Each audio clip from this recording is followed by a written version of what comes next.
Hi ma'am ahanbꯃꯛꯇꯗ Kangling Mubang channel na ma'am taram nokchari ma'am ngasi video anawba ama puduna lakjare ma'am ngasi video sidi ma'am yam kuina charudraba mathel ama oidoine ko aina hawa yam charamba aduga matam khara charudraba matung haitare ne adudi kai mathel ma matamda kobilai mapum thongma pure ko kobilai mapum je kanoga yen maning ga thongba amaga andaide mahi khara yawhala thonge yen maning khara aduga yen maning gatang oiba ama tongana ngawbane kangna amaga ko numaina tawraga pujare iromba khara amsu yawre umuro am yawre adudi ma'am chana tawrase adudi ma'am mahi kitang se haige aduga mahi di fajare la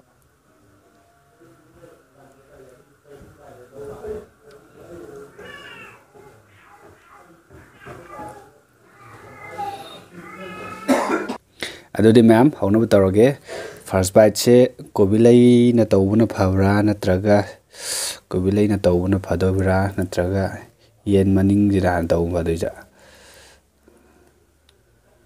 yen maning han tawrage ado ma'am se yengbiro se first bite sina angawbo oidine ko mahi kano yam yawdam horoge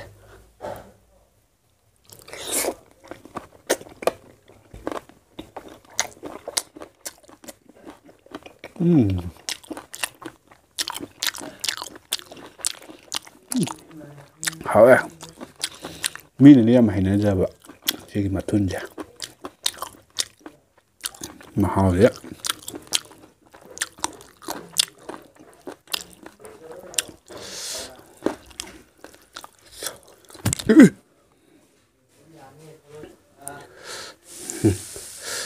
first bite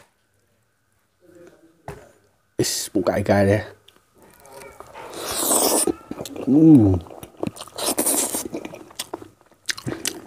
hỏi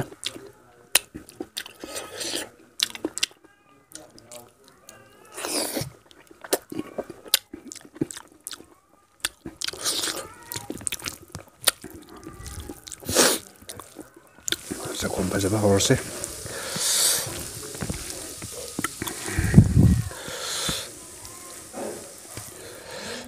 Stockholm di am chawe do so ya de yaw de katang kata yaw e do Stockholm yam si chu chaw number ngam de ba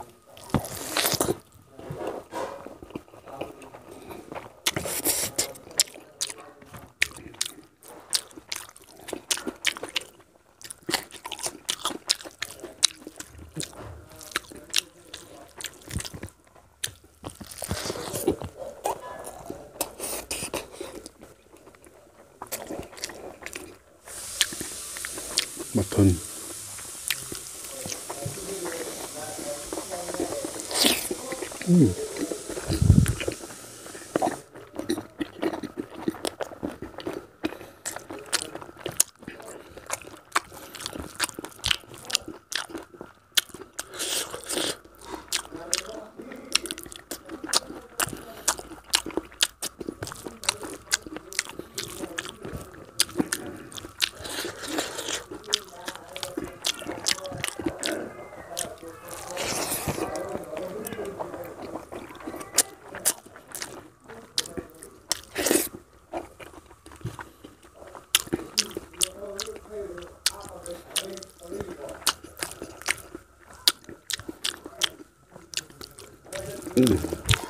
hả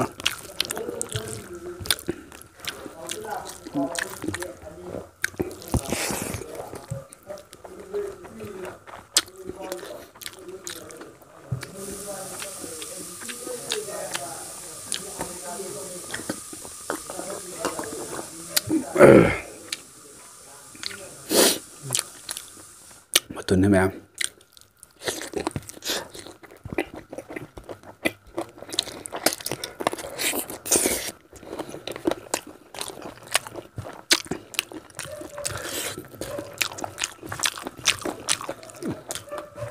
matun thảo được cả đấy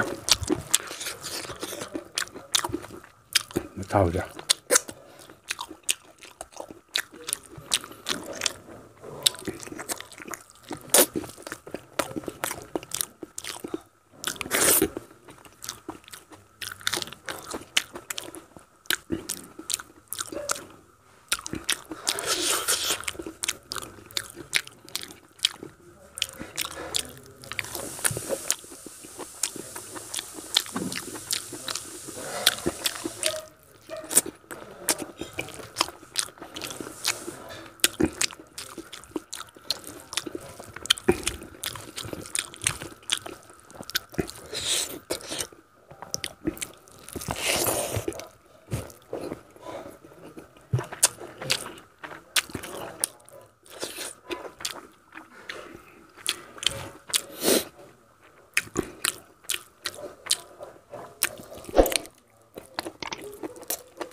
Thảo thôi thì chứ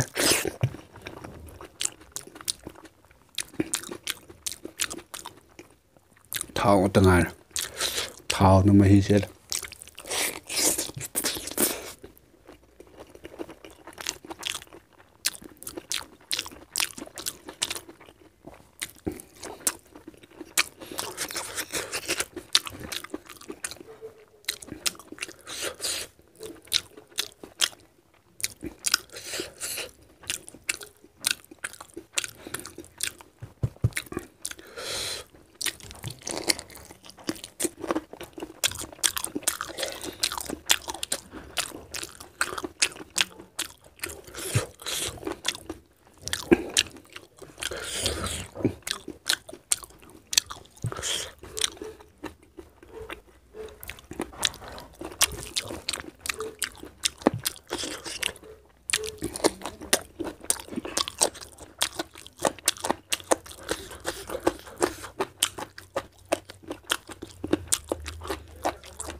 ai khăn được ban đêm thùng đi thảo mới áp chân rồi mai thảo làm thuộc bên này vậy